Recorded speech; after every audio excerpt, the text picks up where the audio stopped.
For the last 4 years, I've been working with editor-in-chief Stephen Drucker on House Beautiful, a magazine, a brand that's over 100 years old, which is pretty amazing when you think about it, because how many people can think of a brand that's still functioning at 100 years? In the last decade, I doubt that there's any magazine that hasn't seized the opportunity to brand itself in some form or fashion, because brand extensions are happening left and right, not the least of which is into the internet and the electronic world. When Stephen and I started working on House Beautiful, the magazine was having a bit of what some people might call an identity crisis.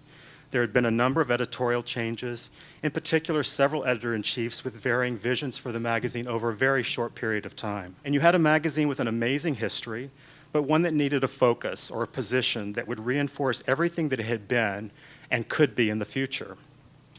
Just 3 years ago, and really even shorter than that, the shelter category of publishing was a very crowded market, and there were a lot of magazines that had already staked out their editorial niches.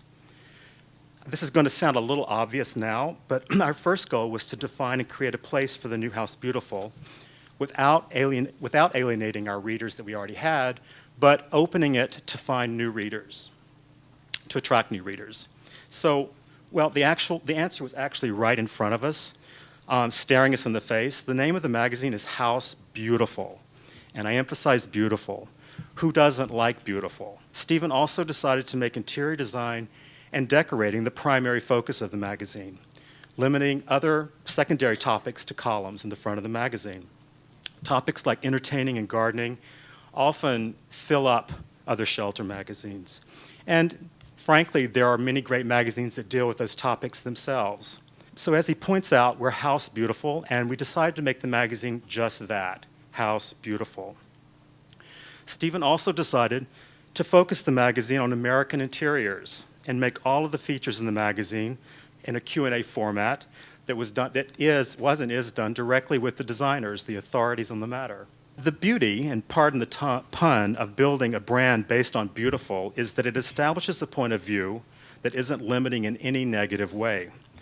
With Beautiful Interiors as a platform, we've also staked a claim to 3 additional areas of interest for the magazine, and that's color, kitchens, and most recently, bathrooms.